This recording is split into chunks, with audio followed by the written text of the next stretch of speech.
So lovely. Good evening, Zambia. Good evening, Africa, and warm welcome to the bigger program right on KBN TV from Zambia's capital city, Lusaka, with me, Innocent Piri. You can simply call me IP, discussing big stories this evening. Of course, we begin with what characterized today in the opposition Tonse alliance. The confusion continues from the time the Tonse was formed. We did see also the demise of the former president Edgar Chagwa Lungu was the chairperson of the Tonse alliance. Since then, the Tonse alliance seems to be in disarray, seems to be in a confused state. We discuss what is going on within the opposition, and of course we look at the 2026 national budget, and we shall look at the matters to do with CDF, which has been increased. In the studio I have a member of parliament coming from Mufulira Central in the name of Honorable Gordon Muila. He joins me on set. Good evening, Honorable, and welcome to the bigger program. Good evening, IP, and thank you for having me, and good evening to all the viewers that are following this program on different platforms, live, on social media. I'm very happy to be here, and thank you for having me once again. Fantastic. We're found on DSTV channel 279, GoTV channel 27, and also Topside Decoder channel 102. You can follow the conversation via our social media platform, which is a KBN Facebook page, as well as YouTube. Honorable Muila, you are coming from Mufulira Central on the Copperbelt province. You contested in 2021 on the PF ticket. Yeah. But today, suffice to mention that the PF seemed to be a political party which is more like a dying or sinking Titanic right now. What's going on in your party? Let's begin from there. I know that PF is part of the Tonse Alliance, and when you look at the PF, there's no PF to talk about. It's been decimated. There are about 3-4 individuals who are claiming leadership or ownership of the PF at a presidential level. Again, you come to the alliance where you belong, your party belongs to. The Tonse Alliance, again, is being shared in pieces. Aren't you in a confused state, you yourself now, as a member of parliament? No, innocent. Not at all. First of all, your introduction is very right. I sit in parliament as a member of parliament representing the people of Mufulira Central constituency under the PF ticket. The ticket which up to now I'm still very proud of. And I thank the people of Mufulira Central for believing in me and for believing in the PF ticket.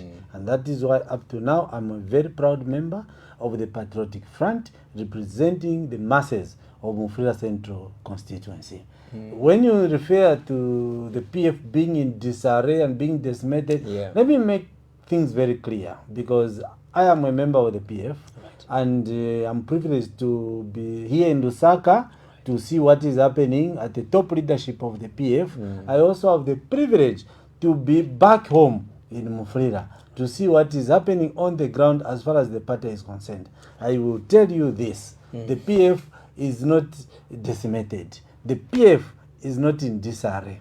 Come with me to Mufulira.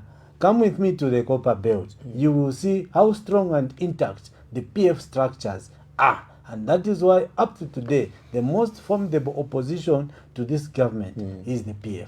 What is happening in Lusaka is with the top leadership, and it is expected. It's a fight for leadership of this very juicy, very enviable, and very strong opposition. This is what is happening, and it is expected because everyone knows. Even if I threw my name into the box to be to the leadership of the PF, I will do my best to ensure that I'm picked, because why? I know that I'm taking over a party with well-established structures.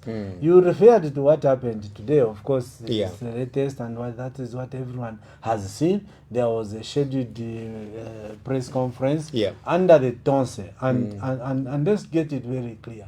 PF is the member of the Tonse Alliance.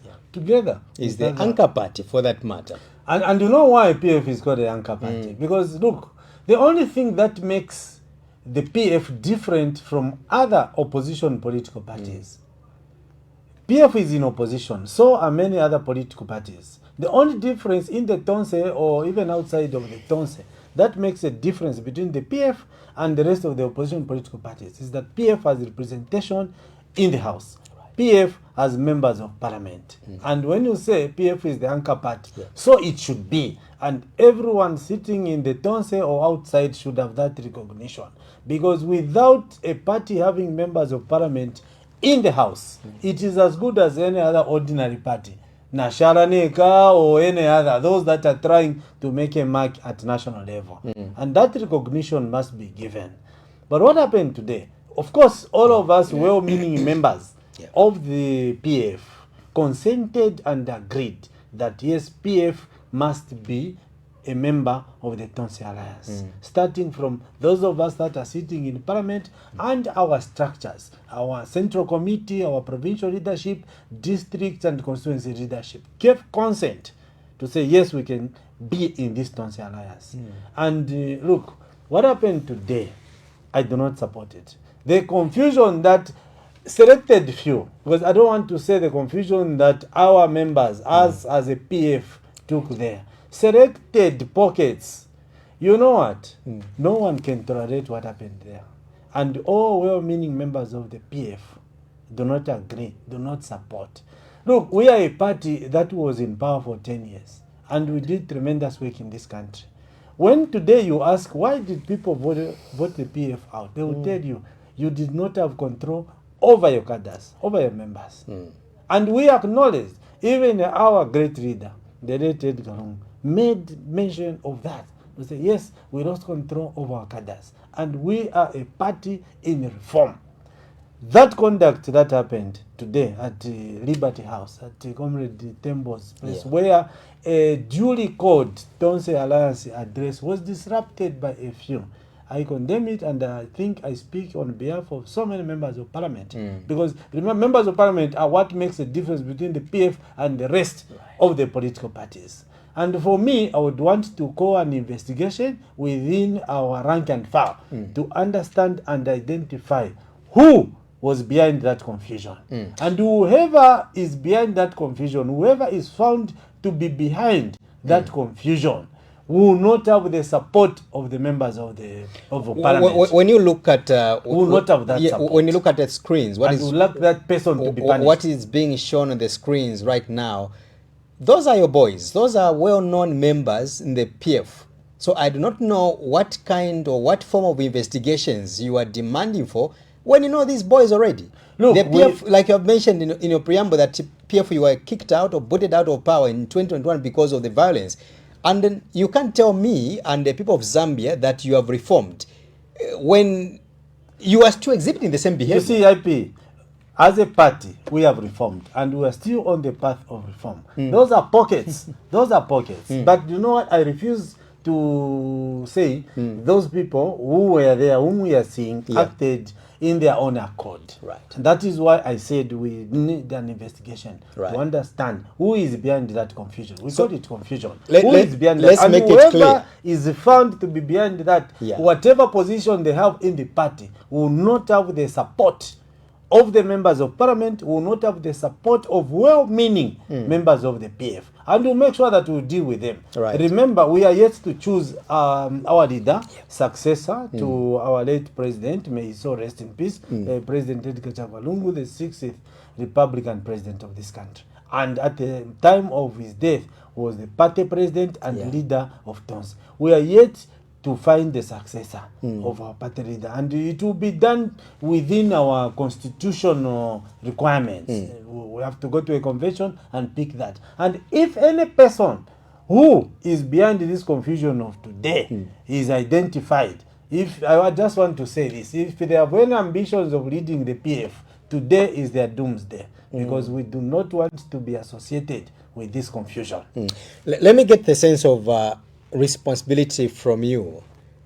Do you admit that those are your members? Those boys in the picture are your members, first of all? I have not seen each and everyone who was there. Of course, I've seen a few faces. Yes. A few faces. So when you check through, when you skim through, those are some of them are your members, right? Some of them, yes, of course, I can say I know this one and is our bona fide member as a PF before being a member of the Tonse. And that's why I want to say this, that if they were doing it on their own, they are on their own. They do not have the blessing of our party hierarchy from the central committee to the bottom, the section down there.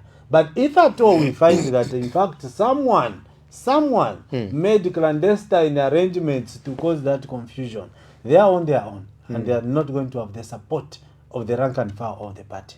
We have passed this stage. Today was not an illegal meeting that the Tonse leadership was had scheduled to address the nation on so many things concerning the alliance and moving forward. So we cannot condone that and we can't support that.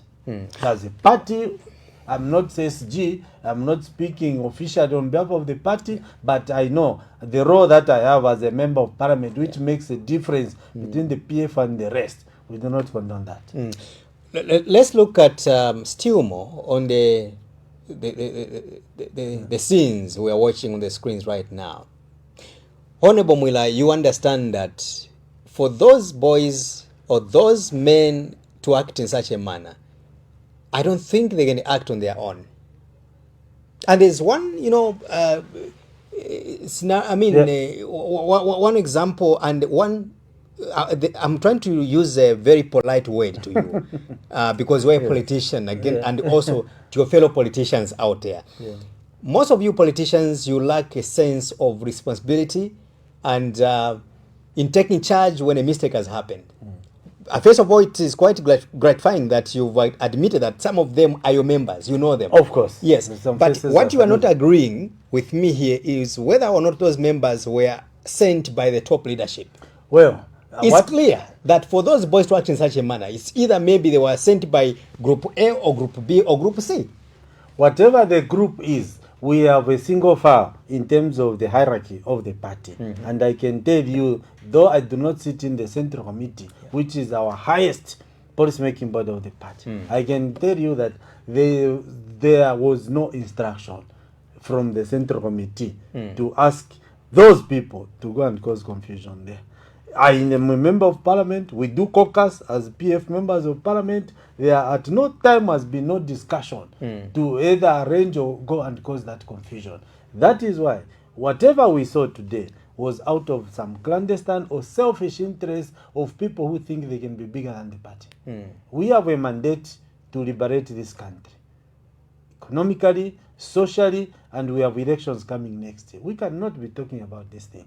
So Where I can do you- tell you that has no blessing of the party hierarchy, and that is why for me, I'm sending this message. Whoever is behind that, regardless of their rank and file in the party, will face the wrath of people that matter in the party. And among the people that matter is the members of parliament. Where do you belong, you yourself? Which group amongst, I think now this seems to be a third group which has just emerged today from the Tonse position. There is the Chawinga side, there is the Honorable Luwinda, Nakachinda. There's also another group which has just emerged as of today. You see, where are you as members of parliament? IP. To be specific, you yourself, where do you belong? That should not even be a question because I belong to the PF. Look, we are at the stage now that we actually have to find our leader. PF is in two stages. You can say Or two PF groups. is in 2 or 3 groups or whatever. I belong to the PF. Right. I belong to the PF, and I belong to the PF that is genuinely recognized by the masses. Remember I told you, go down on the grassroots there. Just ask, what is PF? They will tell you who is PF. They will tell you who is our recognized leader as at now. I belong to the PF. That is what I can tell you. And now that... Do you recognize Honorable Chawinga? Look, that Who issue, has the papers? Let's deal with the legitimate documents.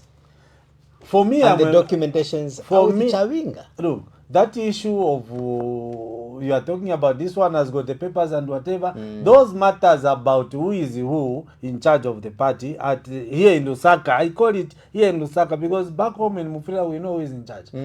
Who's in charge our back home? structures, we know who is in charge. Who's Now in- you are talking. who is in charge? Look, we are talking about, do you recognize this or this? Of Yes. course, as we speak now, Yeah. the matters of the party are in court, and I think that it would be prejudicial to start saying this and this and this. The matters are in court, and all the parties that you have talked about have made their due submissions to the court. Let the court come up with a judgment and the ruling to settle this matter. Let's move out from the court. Let me take you to your constituents. Yeah. What are the members saying? Who's in charge of the PF Look, from the constituency level? the members in the constituency back home where I'm coming from recognize a straight leadership which is known. And today we are mourning President Lungu. We are mourning President Lungu because he was our leader. Yeah. That's a simple thing. He was our leader and we are in mourning. What are you telling me, Honorable? You are telling me that You asked me your back members, in the constituency. I'm speaking on behalf of the people in the constituency. everybody knows because that I meet you are them. mourning ECL. The Exactly. country is mourning ECL. He was the leader of the PF, and ECL is gone. Is dead. You know. We are going to Are the you telling me that your convention. members are still recognizing ECL as a party president? Of course, late. He's late now. That is. He can't be a president of the party. That is a He's settled dead. That's a matter. fact. Of course, of course. And we have to choose a successor. So for now, you have no lead, in short. We have to choose a successor, and the successor we have to go to the convention. Look, our constitution as PF is well articulated. There's nothing in black and white. Even for someone to come and sit and say, today I am the president of the PF, our constitution is very clear. And that is why these matters are in court, because Let's assume an election is called today. Peradventure, if there was a general election tomorrow, and then the PF you have to contest, which leader would you go I with? like it because you are saying it's an assumption. Exactly, Because it is. Because in reality, well, look, this is Yeah, a very it is. serious It is. matter. I want to admit it is an assumption. It's an Let's assumption. assume that there is an election tomorrow, a general election, or perhaps maybe even a by-election. No, look, we have to choose a candidate. We have to choose a flag bearer for Right. the party. We have to choose. Of course, that is what should happen. Because if you ask me today, and Yeah. it is not in secret, it is a well-known fact, we have to choose a flag bearer. When I go That to is the very convention, Yeah, the you've been convention. at it for the last 4 years. Well- You failed to hold a convention. That's how hypocritical you've been as a No, PF wait. as well. No, In as much as you cannot say you have failed to go to a convention. We have And not I'll justify failed. that. The problem Should I is justify that? you want the party to act on your timelines as IP or as media or as people who are watching the PF from afar. take You away want IP the this side. Yeah. So substitute IP and let's deal with the facts here. The facts are that when ECL had announced together with your members of parliament that you are going to hold a convention, that was in 2023. Exactly. That No, was even before that there were talks of a exactly. convention. Yes. First of all, there were some aspiring candidates. There were about 8 of them who had shown interest to contest the party presidency. Up to now they are recognized. Fast because- forward, when ECL bounced back into active politics, those aspirants, they held on to their ambitions. They gave respect or recognition to ECL.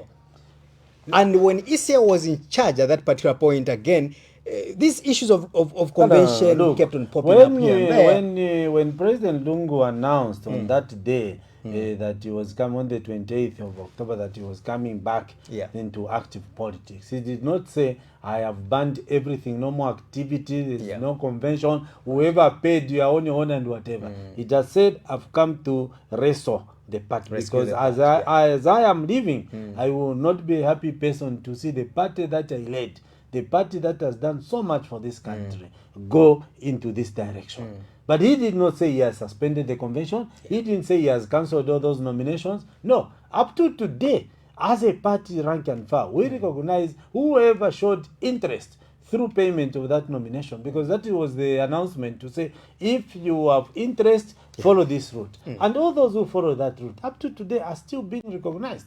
And the convention is yet to happen. But you remember that before ECL has come back to active politics, the PFU kept on postponing the convention? Look, you the convention is not something that you can just wake up and say, we'll do this and this and this tomorrow. No, my question is, do you remember that you kept on postponing the convention before ECL has come back? Because do you remember, yes or no? Logistics were still being put So in you place. were postponing, right?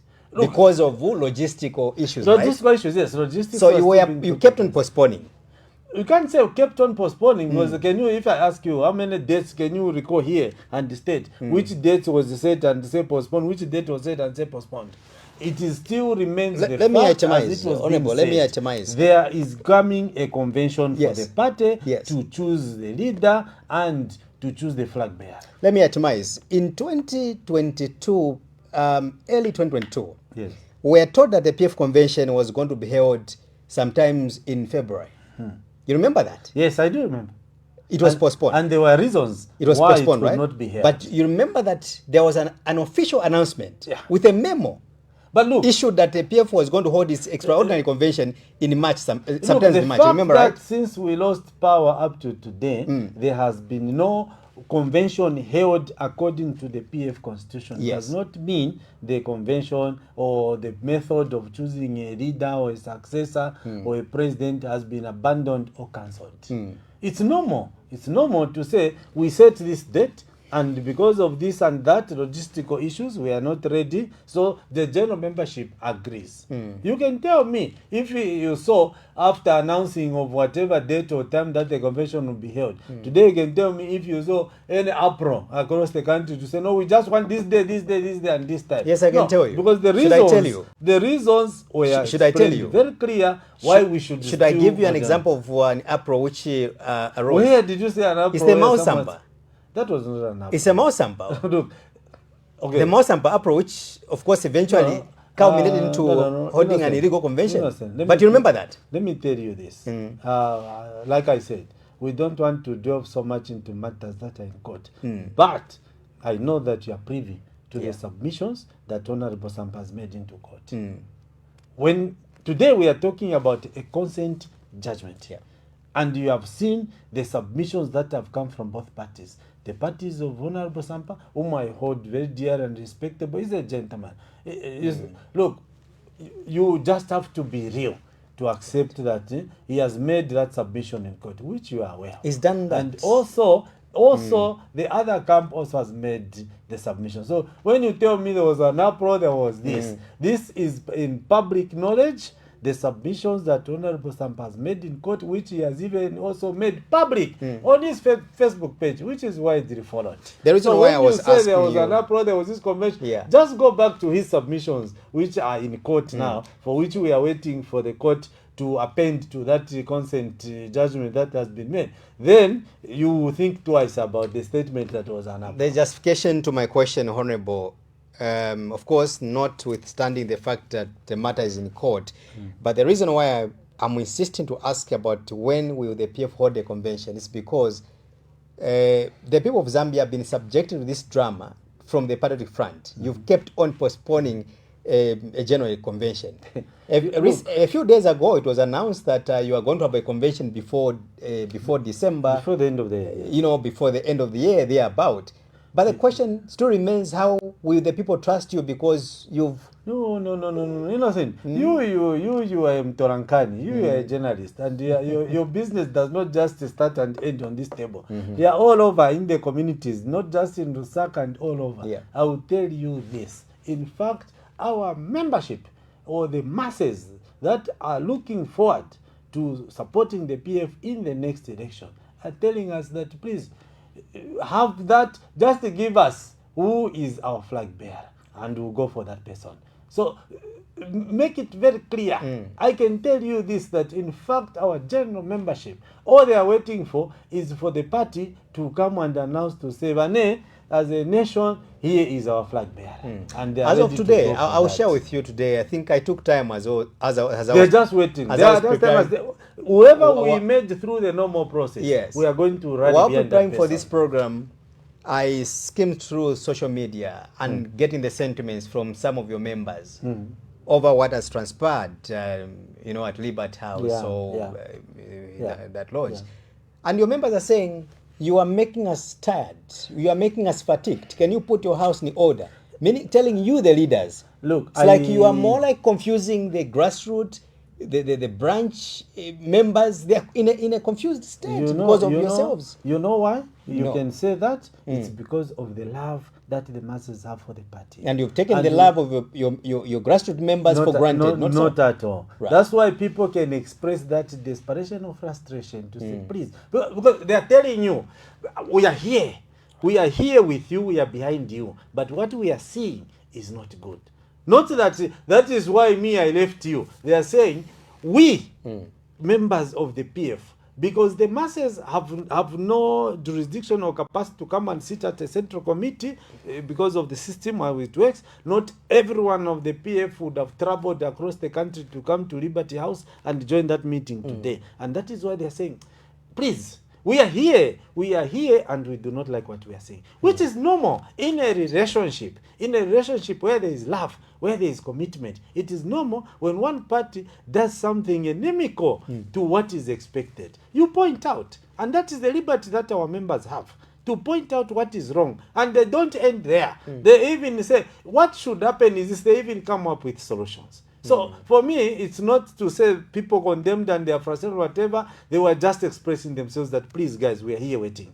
Can you put this should not happen, what happened today? You're one of the no one supports that. You're one of the outspoken and very effective members in Parliament. You know, I followed your deliberations in Parliament, as well as during the press briefings you would hold at some point. Let me bring you to attention over the national budget which was presented by Dr. Msogotwane last week on a Friday. What is your general overview over this budget which is coming up into effect next year? So yes, the 2026 budget, which was announced last Friday, to manage the affairs of the country, the economy, come 2026. For me, it fell short of addressing the elephant in the room, or is it the elephants in the room? Right. You know, right now, this country, what we are going through, we are in an economic crisis. We're economic crisis, and for me, I've read through. First, I sat there to listen to the Honorable Minister of Finance. I sat there to listen to his oral submissions, and I must state here also that I think the minister should have done better, because we stayed there 2.5 hours, slightly over 2.5 hours. At Parliament. Listening to his budget presentation. If he had stuck to the written budget speech, we could have left that place within an hour and an hour and a half. But I think what are you trying to tell me and the viewers out there? Look, he spent a lot of time politicking, because I was there. He spent a lot of time passing political commentaries outside of the speech. Maybe he realized at some point that the speech, as it was written, was not convincing enough to members in the House and also those that were listening, and he chose that time to also speak a lot of things out of that speech, which really was not supposed to be the case. Issues that should have been addressed. Are you, before that, not to curtail your thoughts, are you telling me that, or are you insinuating that the minister spent much of his time speaking because, of course, most of the things they talked about were outside of the speech? Even you, if I can tell you right now, we sit to say, here is the budget speech. Just read word for word. It will not take you 2.5 hours. In far much less than that, you will be done. But because I think he realized, and this is the problem with some of these things when you are preparing documents or speeches that are not reflecting what is happening in the country, you realize. That's why I think he spent a lot of time, off the speech, comment on this issue and this issue, do a lot of politicking, which was really not necessary, pointing to PF. When PF was here, this would not have happened. If we were not here, if PF had continued, which was really unnecessary, because people are looking to hear solutions to the energy crisis in this country, written, not out of his mind, not off the cuff, written, because it's a policy document. I want to see that this is the budget speech, because this is a national document. It is not something that comes out of anyone's. It's written. It is a commitment that the government made to the people of Zambia in writing, so that come next year we can read to say paragraph this, you said this. and he could have stuck to that. He should have addressed convincingly the people of Zambia how the energy crisis is going to be addressed. Right. He should have addressed convincingly through writing in this speech how the cost of living is going to be addressed to make the livelihood of the Zambians easier than it is now. And I can say that this speech as it stands has fallen short of addressing that. And that is why today, I say that, this budget as it looks, come next year, we have to tighten our belts. In Bemba, we say, Nikalumba, Kasumba, Kelamba, Tringane, and tighten our belts. Because what is in this budget has no solution to the never-ending electricity crisis, especially for the informal, small, and medium enterprises. It has no solution. It has no solution to our youth who are so much looking for gainful employment. It does not offer that solution. It has no solution even to the suffering, big manufacturing companies. The other time, it was not mentioned, but I can say this because it was covered in the media, when Trade Kings, Trade Kings is one of our very good names that you can talk about. When you talk about developing the manufacturing sector, you cannot miss Trade Kings. But they cried foul the other time that this energy crisis is just pushing our costs so high. What are we going to do? What solutions lie in this budget? Nothing. What solutions lie for the vulnerable who need gainful employment? When I hear, look, in this budget, the minister proudly, and I think even he said, let me repeat, when he says, next year we intend to place 1.5 million households on social cash transfer. Yeah. Innocent. Yeah. Social cash transfer, you see. And in an economy... Which is good, because the government is supposed to take care of... No, it's not good. Give people gainful employment. Because the households that they are talking about. 1.5 million households next year to be placed on social cash transfer to benefit over 8 million citizens. We are 20 million. We are 20 million in this country. And when you say 1.5 million is going to benefit over 8 million citizens, that's a very big number. So look, they go into this household and they find an innocent, very youthful, very energetic, living in the house with the parents or with the grandparents and with elderly brothers and sisters and whatever. They come into that house which is keeping 8 people, and they ask whatever is in that household, what are they doing? Nothing, including energetic people. Do you know that this social cash transfer, it's even young men and women, very energetic, but out of gainful employment, who even escort their elderly parents to say, social cash transfer, because that is the only survival that we are going to have. For me, I don't support. If we talk about increasing people on social cash transfer, just know that poverty has perpetuated. What the people need is gainful employment. Employment which can guarantee income for them and for their families.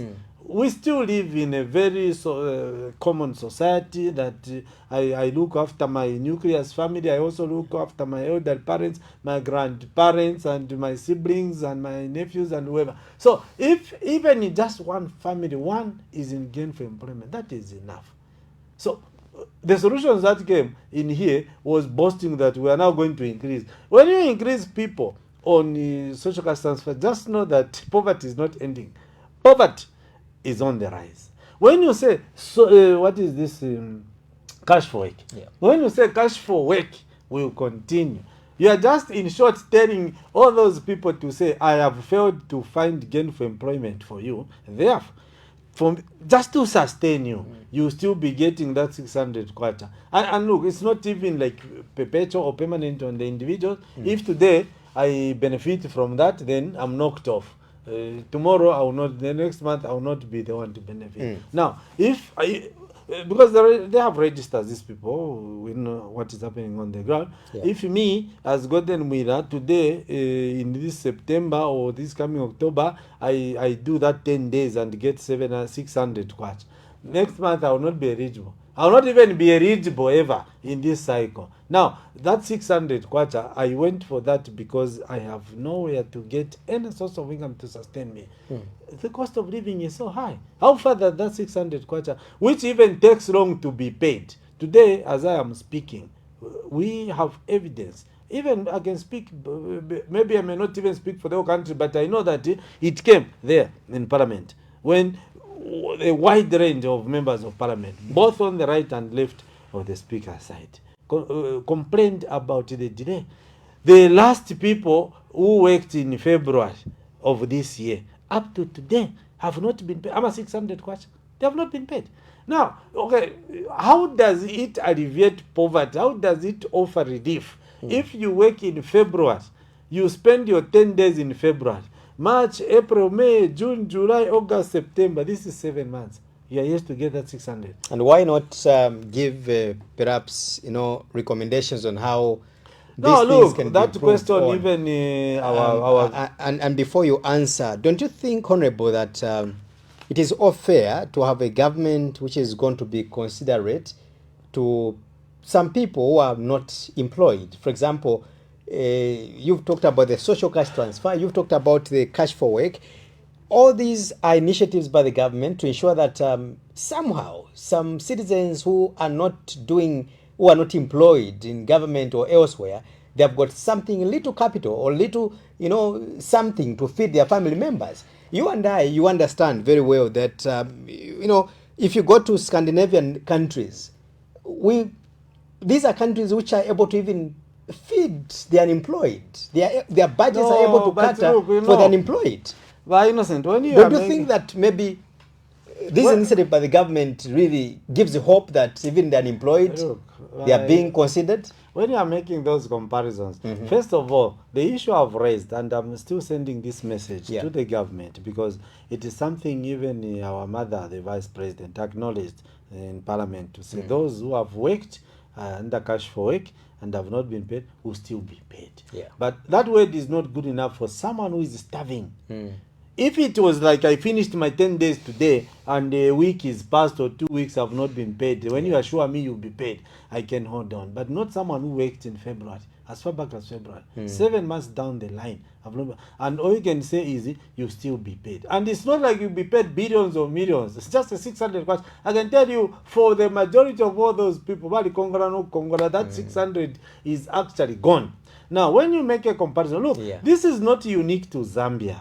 Supporting people who are not in gainful employment, to put them on the social program is not strange to Zambia. It's not unique to Zambia. It happens all over. In fact, a responsible government has to do that. But do you know, when you compare Scandinavia, even going very far, even our mighty America or our former colonial people, the British, they have that program to take care of the people that genuinely, and there's a criteria, because even in the UK you can't just be here sleeping and drinking kachasu or equivalent of theirs, and tomorrow you go and line up at the council to say I need a council house and I need to be put on the Shoshinepia Shamarov, I would call it. You have to prove, especially if you are an able-bodied person or if you are a person with skills.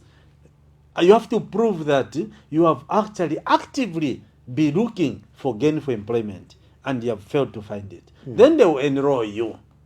Now here, because you know what? They have provided employment. They have provided an environment for both public service and private sector to absorb as many skilled people as possible. So even when they enroll you, they are convinced that yes, this person maybe has a disability or has no skill or is differently skilled from the skills that the industry is looking for. Therefore, we will enroll them for this period while we, while we support them to acquire the skill that will enable them get employment. But you can't just bring that here in Zambia and apply it. No, here in Zambia, it's a disaster.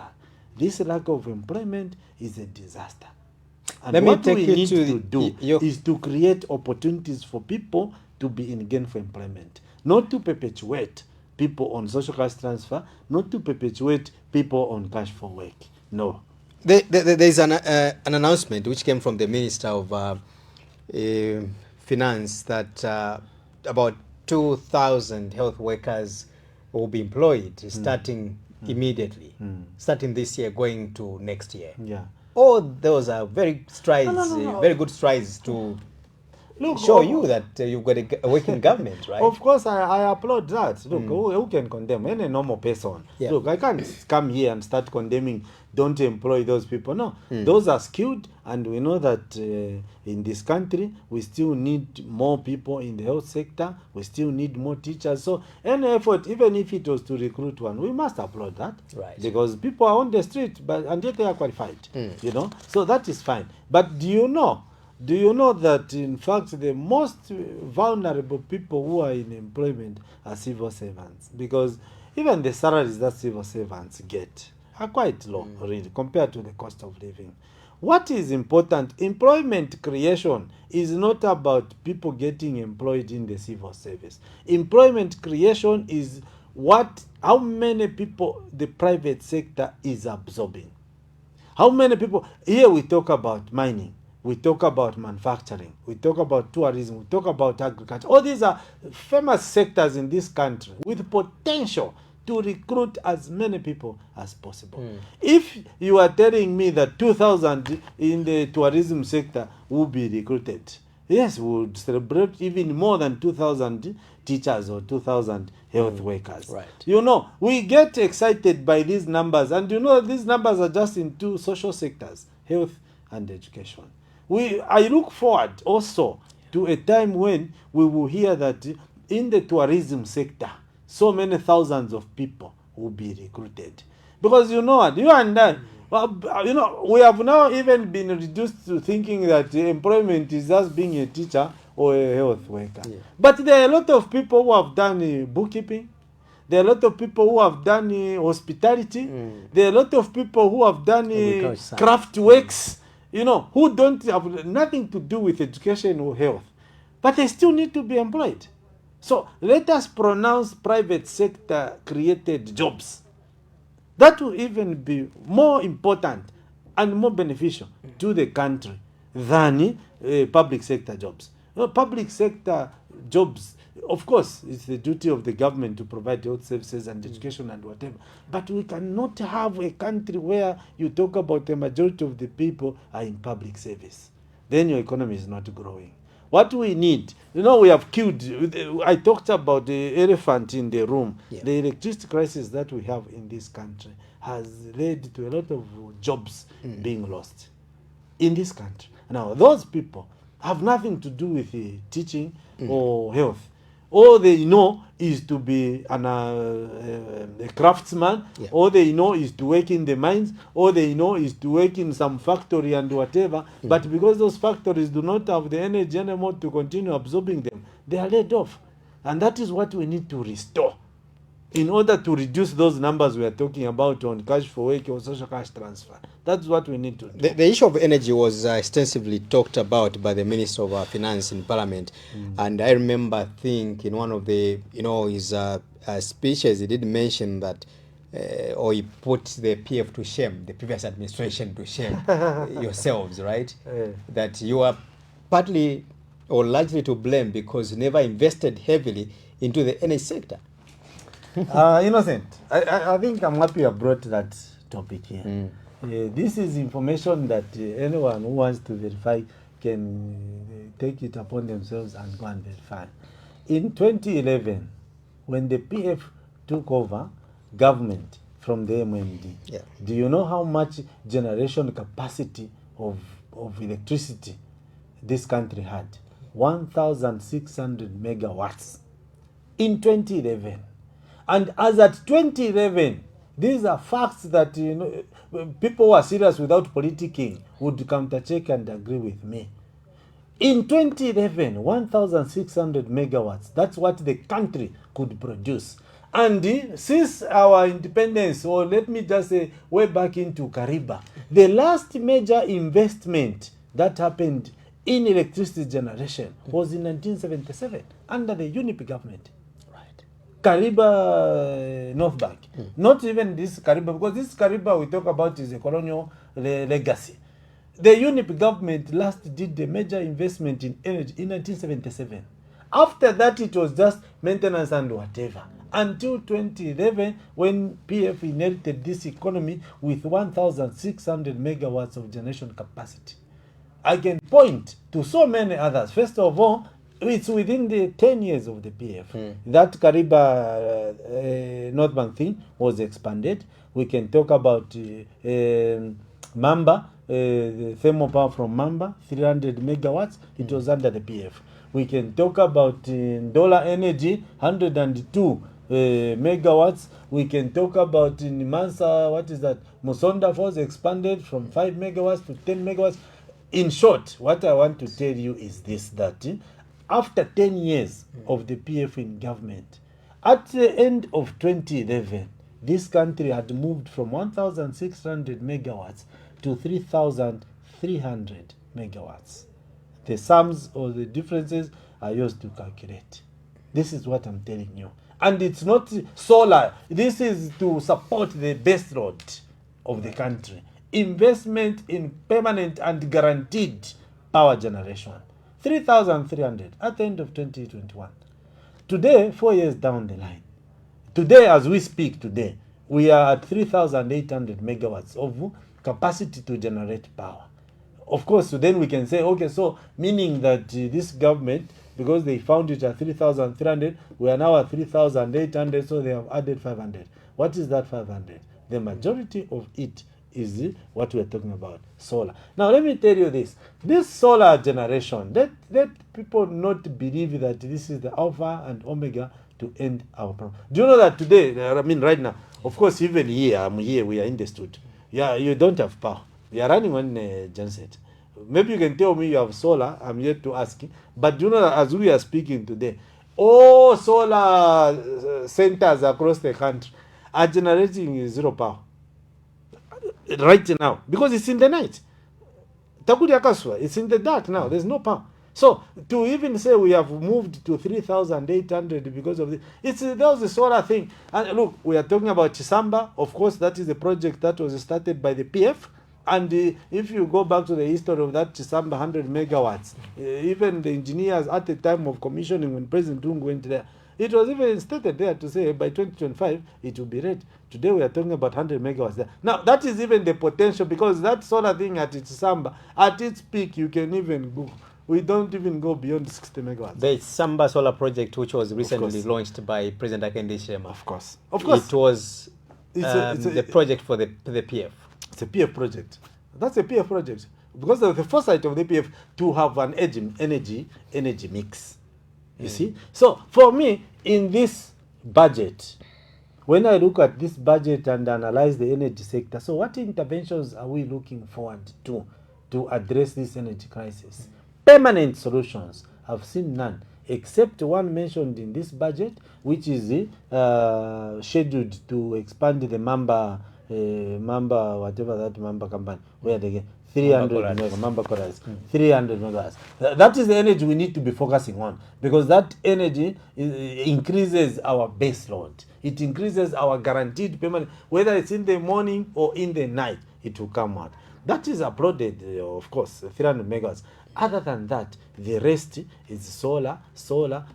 Of course, the minister mentioned that some 85 megawatts very soon the president will be commissioning. Yeah. That is what we want. But the crisis is far bigger than that.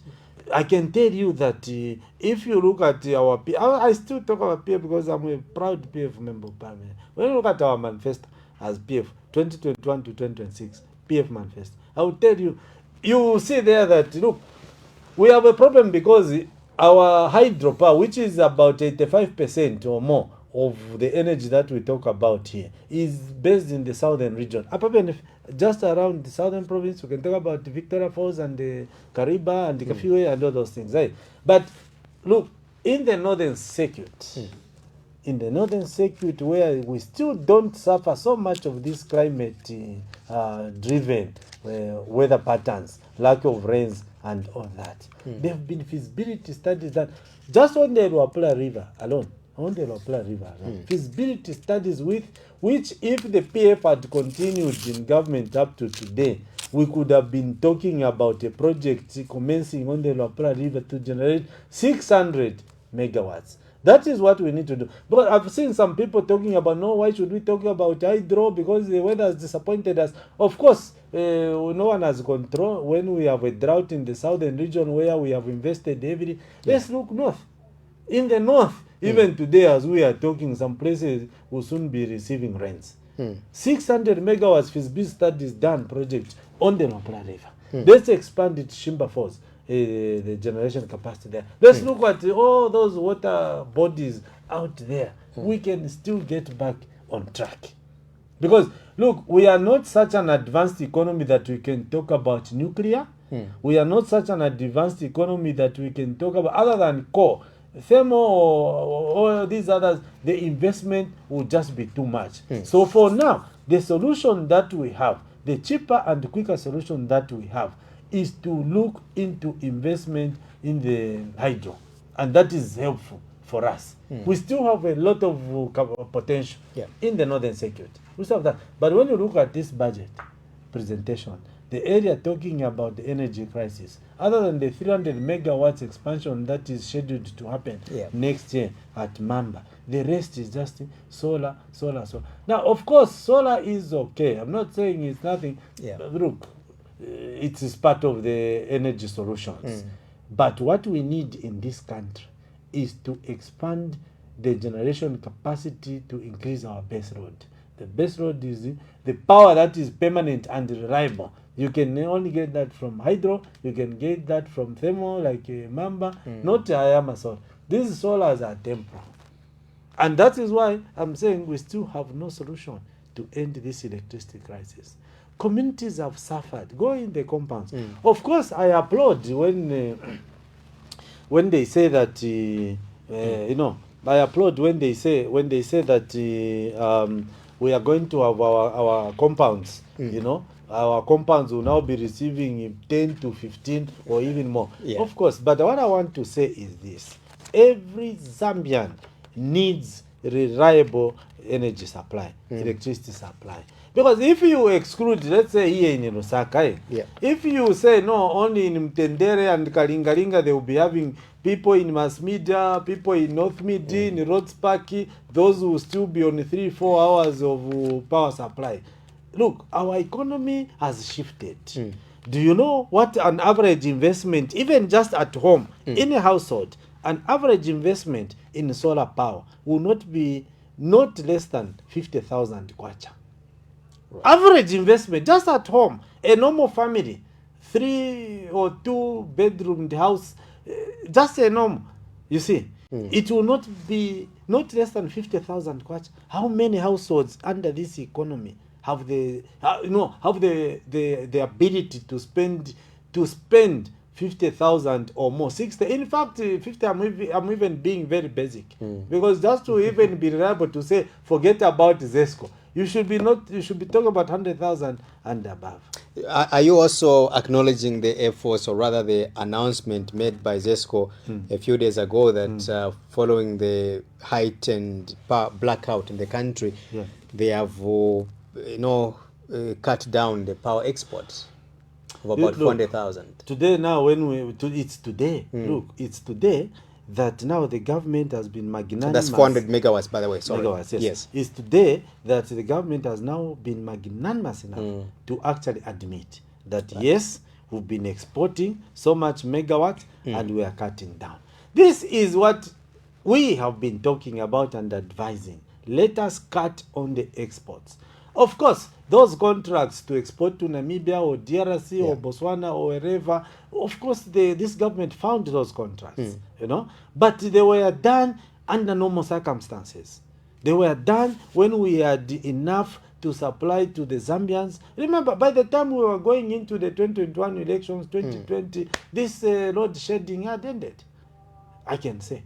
That is why there was room to even sign those contracts and export to. Now, when we faced a crisis, especially this last drought, that we had, which our friends keep saying that one of the biggest, there have been droughts in this country. Not this one. There have been droughts. Of course, this was a drought and it affected almost all of us. Even me, as an individual, I suffered from this drought because where I planted my maize in Mufulira, the harvest was so poor. You see. So yes, we acknowledge there was that drought. But that should have triggered the revisiting of the export contracts that we had. There's no contract, even if it's a contract to supply whatever, it has clauses to allow you to revisit when circumstances do not allow that the contract can be sustained.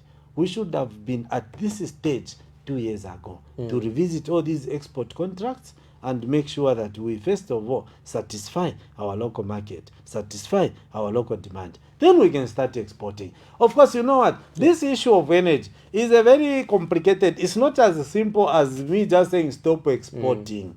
Because the demand and supply in a 24-hour period varies and it changes. So you can't say that, no, as Zambia we have stopped exporting. No. That also is not true to say. Because there are times you can even export even 1 megawatt just to balance the grid. You can evacuate power from South Africa or from within our southern power pool just to balance the grid. That is normal. It happens. Even us here, even if we may be in a crisis for an hour or 3 hours or so, we can export to balance our grid.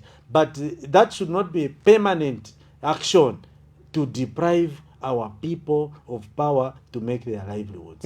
Remember, we are in this economy where the formal employment is very limited. People survive by working in their yards and their homes, doing hair salon, barbershop, welding, carpentry. So to deprive those people of power is simply to kill the economy of the country. Quickly, I want us to move away from the energy sector. But before that, you did mention about your party manifesto, of which I'm glad that I've got a PF manifesto. Maybe I can take you to where we have stated about our investment in the energy sector. I give it to you. Word by word. I give it to you, or because I would want to highlight the challenges and the failures which the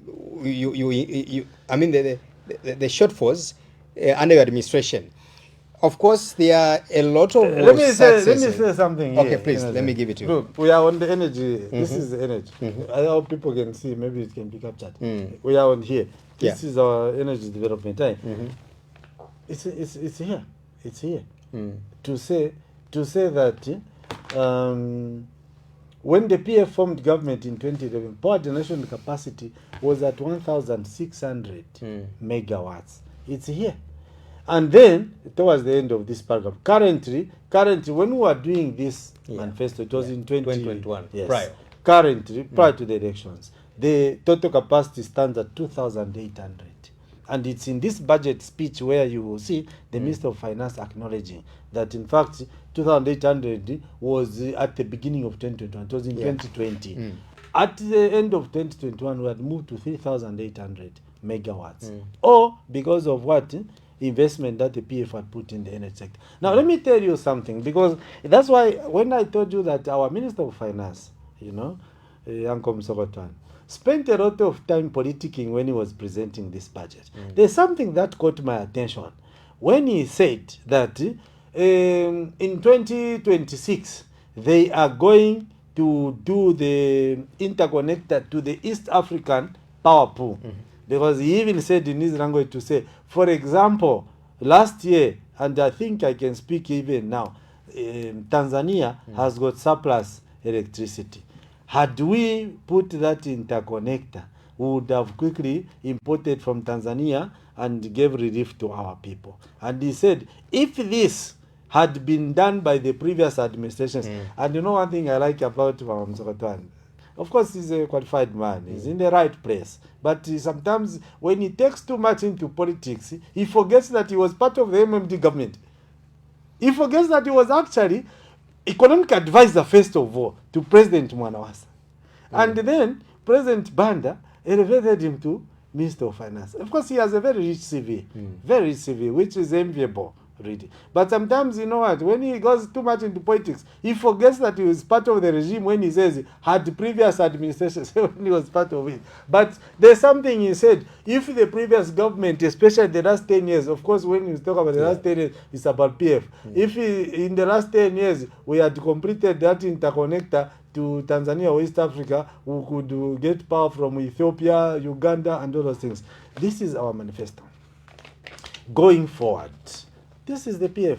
You know, I'm now speaking like I'm doing a campaign of 2021. But I want to tell you where even our manifesto acknowledges the need to conclude the interconnector between Zambia and Tanzania in the energy sector. It's here. Let me find, where is that thing? Not oil. Addressing the. It's here. I will find it. Going to Tanzania 2025, because it was a program that was scheduled for 2025 and we are in 2025. Had the PF continued in government, by now 2025 we would have concluded. Look, this is the one here. Have you seen? Zambia Tanzania interconnect 2025. So look, we are dealing with an experienced people who actually saw. So when the minister speaks in parliament to say, had the previous government done this, if the PF had continued in government after 2021, by today 2025, this interconnector, which them are now realizing now after 4 years in government, it's only now they are realizing that in fact we can do an interconnector. For us, we had it in sight. By this year, we could have already done that part. But now they are putting it. If you read here in this budget speech, they are now talking about this interconnector to the East African power pool, but only for next year. Also, let's talk about the plans, the promises you made to addressing the cost of electricity in the country. You pledged that if you, the PF, you had a plan to finalize the reform of reform programs for ZESCO to stabilize power supply and address liquidity challenges at ZESCO. That's number one. Second point, you said that you wanted to complete the cost of service study to facilitate cost reflective tariffs. You remember that during your time, the electricity tariffs again kept on increasing as well. Number 3 point here, you said the PF, you've promised but failed to facilitate for citizens to participate in the generation, distribution and supply to energy in accordance with the Electricity Act number 11 of 2019. This promise you failed, Honorable, and your PF.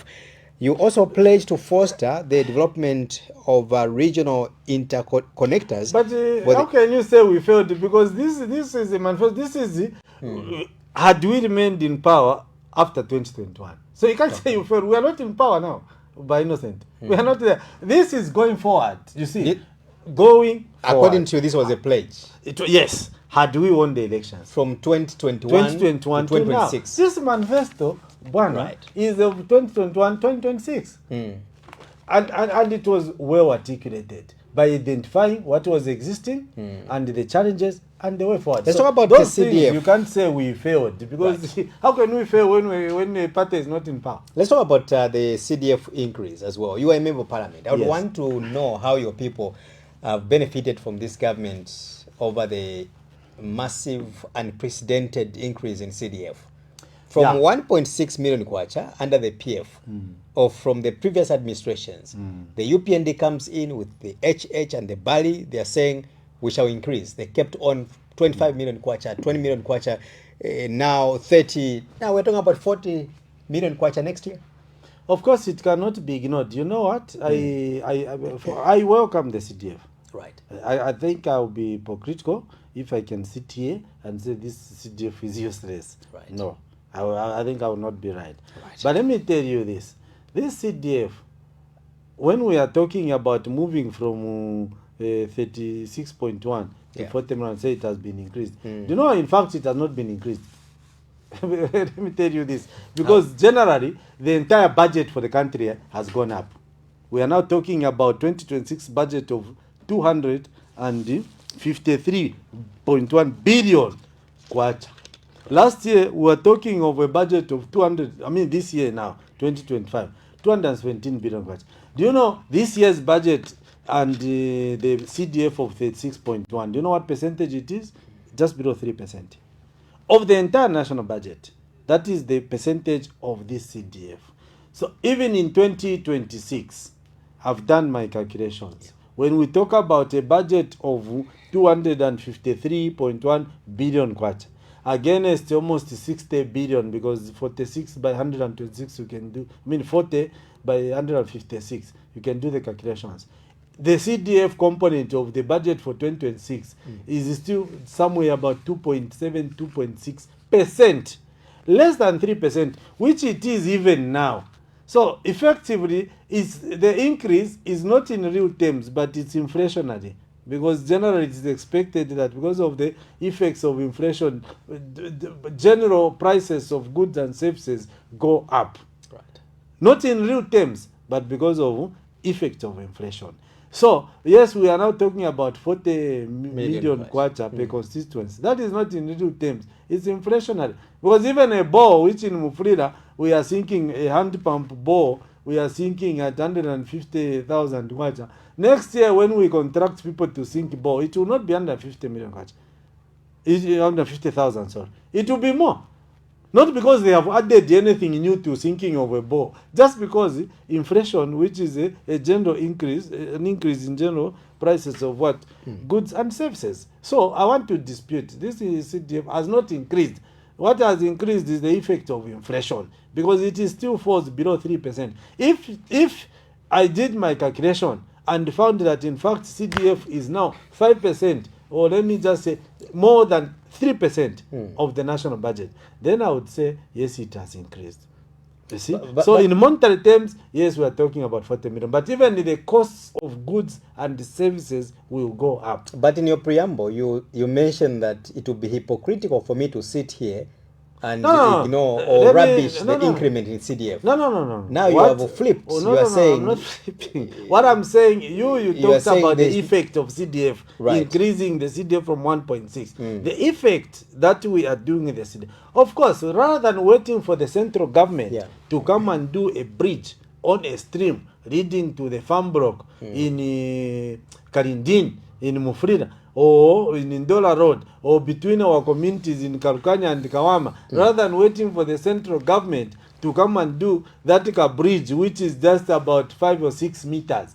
Now we can do it as our own decision. Right. That is why I'm saying, look, it's helping, of course, because how do you send the entire Lusaka people, central government, to come and do a bridge on a stream which is 6-7 meters I want us to listen to the viewers what out I there. Want to say, what I want to say is this.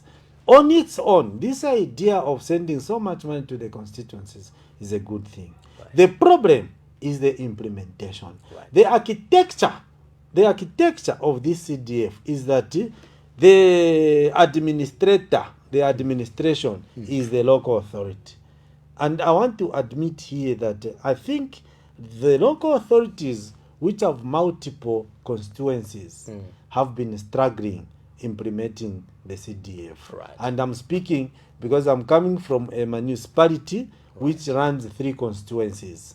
The same town clerk one, the same director engineering, the same civil engineer, the same director planning one has to look at what is happening in all the 3 constituencies that we have. If you look at the reports, I've been looking at the reports which have showed the performance of CDFs. Yeah. I have compared and I found that in fact the one district, one constituency have been doing better than one district, multiple constituencies. Why? Because, let me give an example of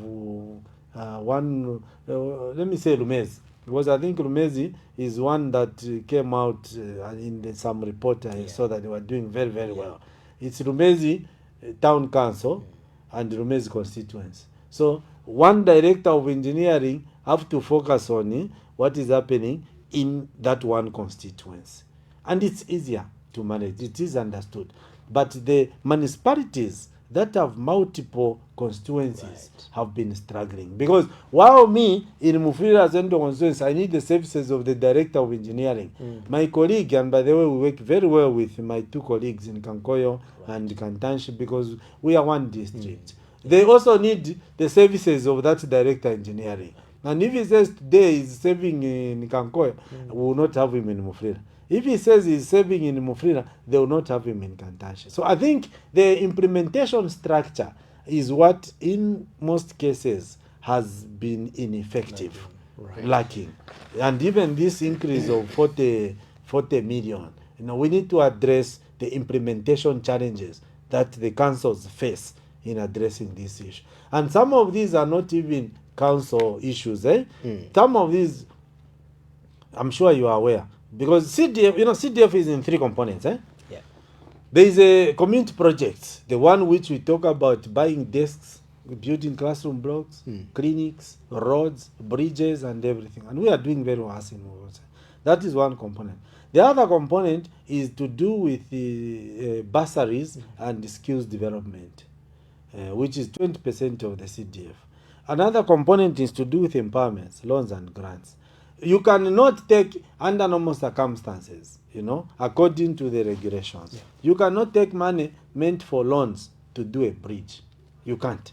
To be misappropriation. Yes.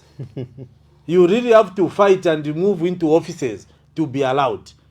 But according to the regulations, if it is meant to go to grants, that's it. Even if a school is lacking a borehole, you cannot say, no, we will not give a loan to instead we'll sink a bore. No, wow. That is the limitation that comes with this CDF. You see, right. So even if we talk about 40 million, I want to take this opportunity to speak on my behalf and also on behalf of so many members of parliament and to educate the masses that when they think there is 40 million next year, like they can just, today someone trips on a stone and say, no, CDF should be used to come and remove this stone. No. And with CDF, at the beginning of the year, you budget, you finish the money. These implementation lapses is not because constituencies or CDF committees have failed to utilize the money. By November, December, January, almost all 156 constituencies in this country, between November of this year and January of next year, almost, I can say almost 100% of the 156 constituencies committees, starting with the ward development committees coming all the way to the constituency development committees, they would have agreed on how to spend the money. I doubt that we can end January next year. There is one constituency who would not have sat to allocate the 40 million. All of us by end of December would have been done, waiting for approval by the provincial administrations and then back to the council. Implementers are the council. Because if as a people, the ward committee, the people have submitted to the ward committee that we need a bridge here, that submission has gone all the way to the council and as the secretariat of the CDF committee and to the CDF committee and agreed to say, yes, we need a bridge there. You know what? By December, all that decisions and the recommendations have been done. Sometime in January, if they are too late, even the provincial would have also approved to say, yes, give them a bridge. Right. Now it comes to the local authority because as MP, I don't participate in the procurement of any CDF services. My role ends at saying, we have recommended and thank the administration at the province, they have approved. Now it's the council to follow the public procurement procedure to find the contractor. I want us to listen to the viewers. Let us listen to the people, Honorable. And later on, we close the program. You can call me. The number is right on your screens. I have a Mufulira Member of Parliament, Honorable Gordon Mwila. He joins me on set on the bigger program discussing matters that pertains to development. The number is right on your screens. Of course, alternatively, you can send me the message or be able to go through as the program is about to end. Caller, good evening. Welcome to the program. Good evening, IB. Good evening to you. Tell us your name and where you're calling us from. This is Morgan calling from Akitu. Mr. Morgan, you've got a minute. Go ahead, please. Okay, thank you. Actually, Good evening, Mr. Muida on the panel. Good evening, Morgan. Kurishan kukitwe. Kurikyo kwa mtende. Yeah. Kwena ba Muida tongo na wino formulero ndalora. Even though from what you ask, some of the questions that I asked you, I'm not much clear. Yeah, it's still about the confusion which is in PF at the moment, and which part do you belong to? You clearly failed to answer those important questions. Mr. Mula, you can't tell me that you are not seeing what is going on in PF. Started from 2023, I'm sure 2022, when they announced to have the convention, they postponed. 2023 same, of which you failed to answer the reason why those postponements were coming from. And then you come into the budget which the minister represented last week. I can see you have so many confidence, you explained very well. Even farmers, but one question again, or emphasize that I can give you I need to speak truth to the people. Mind you, the people from your constituents are watching you. And the rest of the country are watching. And we need to hear the truth from you, Mr. Muila. So I'm very much disappointed on that side that you are failing to clear about the confusion which is in PF at the moment. So I could like if you can say one or two things about those confusions. Then I'll be very happy. And I'm like that you are my namesake. I'm also Morgan Muila also. So I wish you the best. I wish you the best. Thank you. Thank you so much, Mr. Muila. Morgan, we appreciate you. All right, let's pick up more calls, and then I'll give you time to respond. Let me just pick up about 4 calls, then you have the whole time to respond. Caller, good evening. Welcome to the program. Hello, caller, good evening, and welcome to the program. Thank you. Good evening. Good evening to you. Tell me your name and where you're calling us from. You are speaking to Knight here from Lusaka. You said your name is Knight? Yes. Go ahead. Yes. Good evening, Honorable Muila. Good evening, Mr. Knight. Yes. Well, mine is a question actually concerning CDF. I think I'm kind of confused. What when you get the CDF in these constituencies, what is happening to, for instance, the national ministries like the Ministry of Health? Because of late we had the CDF. The both constituent CDF ambulances, CDF police vehicles, CDF whatever. So my question is, what are these people in these ministries doing now? The ones that are supposed to be procuring ambulances, the Ministry of Home Affairs, they work with them. Procuring of police vehicles and Ministry of Education, the schools and whatever. I need to understand. Have these ministries now come to a standstill and CDF has taken the show? Thank you so much. Thank you for that question. Thank you. Thank you. All right, there's a question coming from Mr. Knight. You can call me. The number is right on your screens. I'll pick up 2 more calls and allow my guest to give a reaction to what is coming through. Caller, good evening and welcome to the program.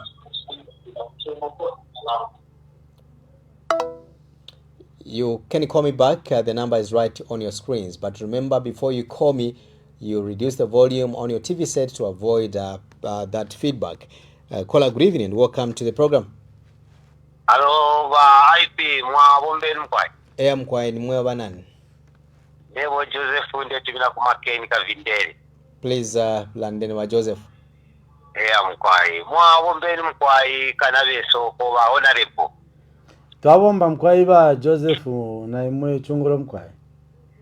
mkwai awe twatotera sana pamashimulelanda lero mkwai kwena ine nishalako pano nongetu mlandi afu mukulandapo ifya mulandu na pachipani cheso cha PF PF yena mwandili pano nangu pano pende mulembo na pala mwimitima yali fulungana yali fulungana pachipani kutwa kitemwichi nombo vutule munama confusion nina yena awe yale tuwesha mukunuma please futwa kitemwa kaitu walibaleti twalisunga bule kuna mafuta sana nomba mwene nisha chitika kulya ule umulubendo dana mnandi tsani ndafya na viral pana nifu achilala pa social media ya kwa wati instead imumwika bukalamba na mwisho kwati meeting ile kitike but mwalekela paka meeting ya kitika elo nomba bamukuta confusion so yele pango msiba yelo futa alumendo belaze tabakotelo muchishi bale babakalamba yo ukuwele nomba ife shuchishi wa msango shati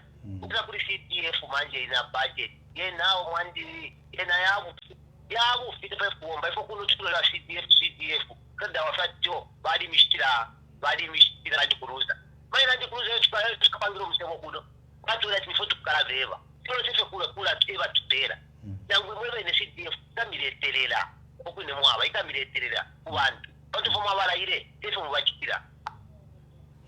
Thank you so much. I'll pick up my last caller and allow my guests to react. Caller, good evening and welcome to the program.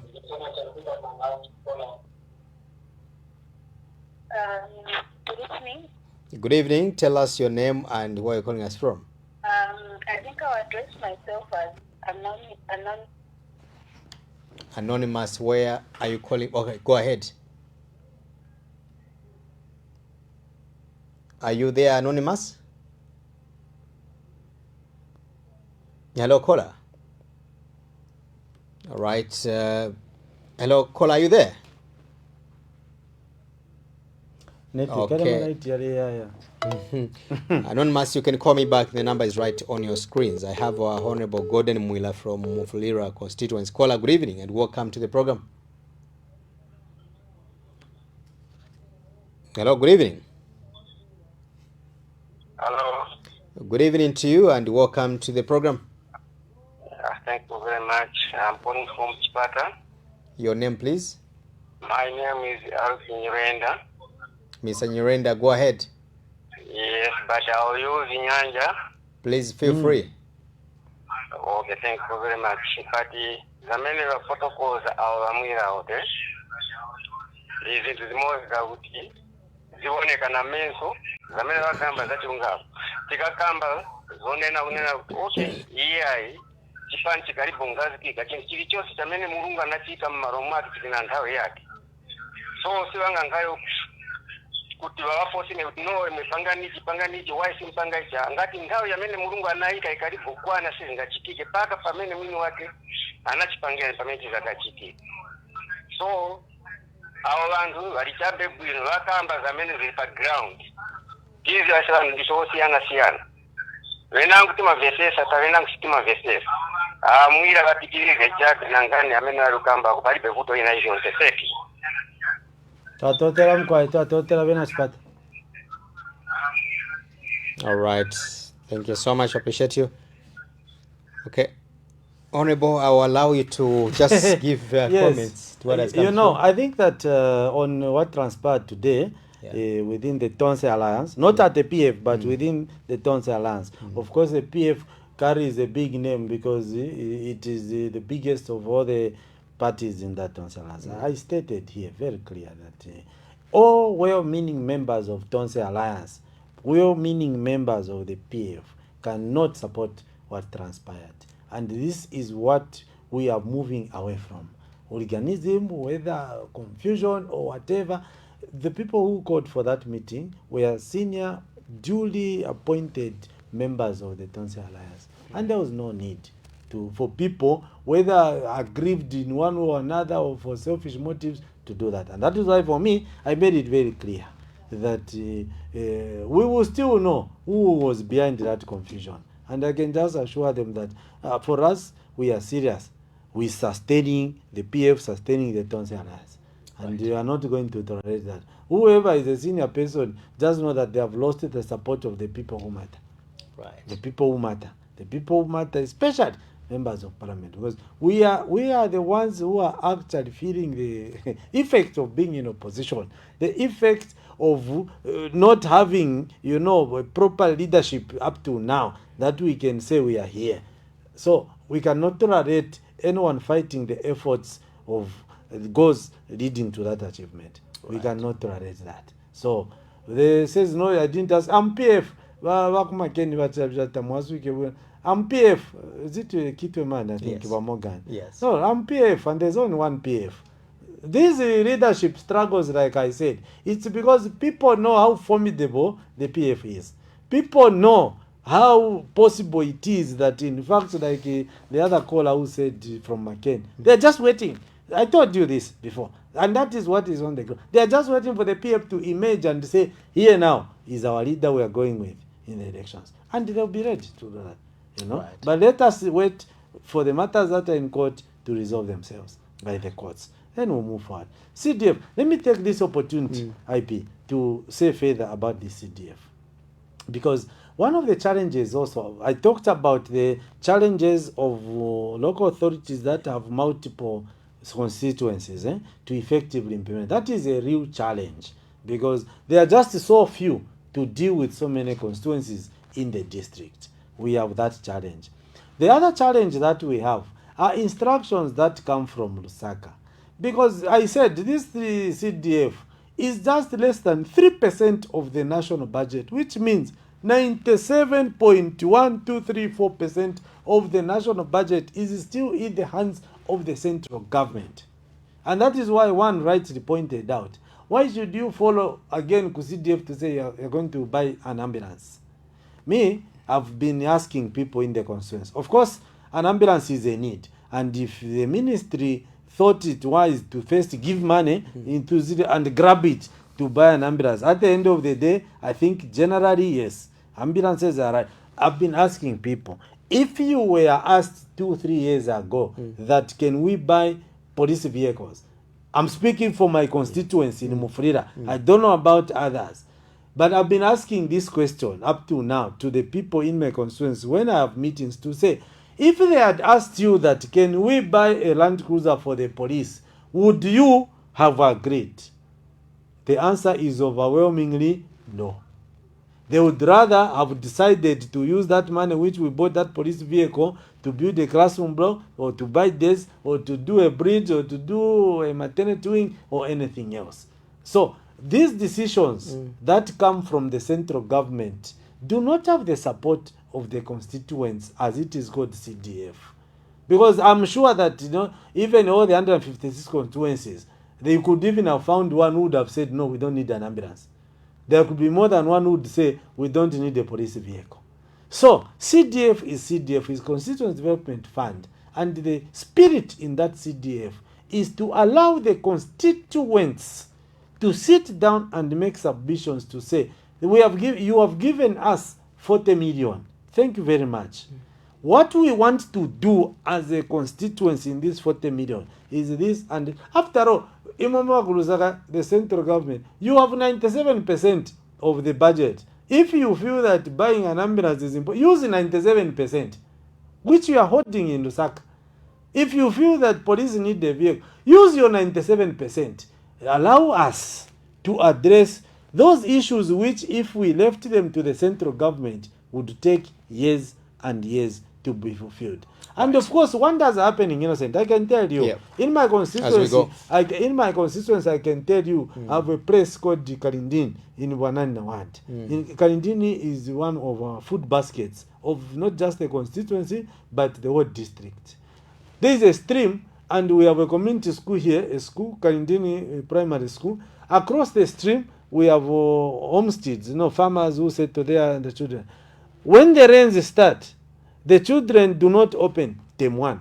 January, February, the stream overfloods, and the children cannot cross because there are crocks and there's simply no bridge. But today I'm happy. We are doing a bridge today using CDF so that our children now from across the stream, Karindin, can have an all-weather access to their school. Now, that decision to have a bridge did not come from me as an MP. It came from the farmers, the settlers there in Kalindini, to say, yes, we need this bridge. Right. And for us as a CDF committee, our responsibility was just to carry that submission and make sure that it is actualized. So these are the things that happen. Now, right. Can you imagine if we had this, say, only the entire 40 million, we would do wonders. And right now, I'm just waiting to hear, because with this 40 million, soon flyers will be coming from Ministry of Local Government. No, do this. All constituencies, do this. All constituencies, do this. Defeats the purpose. Because the Ministry of Local Government or all these other government ministries still have their allocations. Whatever, let we them have to go. Do what is supposed to be done by the central government. Right. Allow constituents make decisions on the CDF on their own. To follow the money which you have given to the constituents and you follow it and say, you are not going to do this. This is what I am prescribing from Lusaka. You are now going to spend this money on this. Defeats the purpose. Right. Yeah. And I think now, let me just say this, because we are talking about this CDF. It's time to introspect. 4 years down the line, we have seen what has worked and what has not worked. Right. And clearly, it's even the admission of the Ministry of Wealth, for example, that the loans component of the CDF has failed to achieve the intended purpose. Right. And we must learn something from there. If we have to continue, the form in which these loans are processed and approved must change. If we do not change, we would rather put that money to other use within the constituency, because also it is not helpful for the constituents to allow problems or challenge areas facing challenges to continue. We are not achieving the purpose. So this 40 million is welcome. What we just need to do is to address the bottlenecks, the implementation challenges, and look at those 3 program areas: community projects, empowerment loans and grants, and bursary skills and whatever. Let's look at them. Are they in their form as at now? Are they achieving the intended purpose? Then we will have even a bigger impact. But if we will be receiving instructions from Lusaka to all the constituencies to say, so much money, do this, so much money, do this, then it defeats the whole purpose. Honorable, thank you so much for coming through the program. Thank you, Innocence. And thank you to the viewers and those that called in. I know it's just a short of time. Yeah. A lot more people would have loved to participate and to take part. All I just want to say is thank you very much to the people of Mufulira Central Constituency who sent me to the constituency. I know I can tell you, I can confirm that half of my constituency are not able to follow this program because they are under load shedding. Oh. This time, they have no power.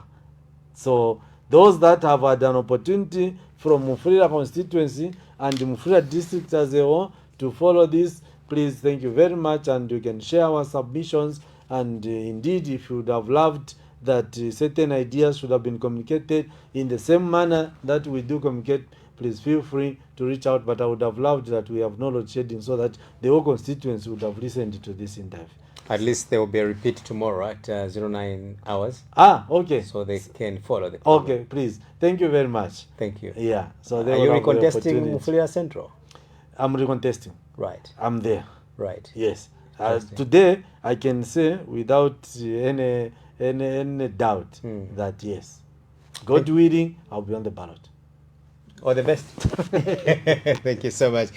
All right, I've been hosting Mufulira Central Member of Parliament in the name of Honorable Gordon Mwila, discussing national matters. This is the bigger program with me, Innocent Piri, or IP. May God bless Zambia. May God bless Mother Africa. Good night.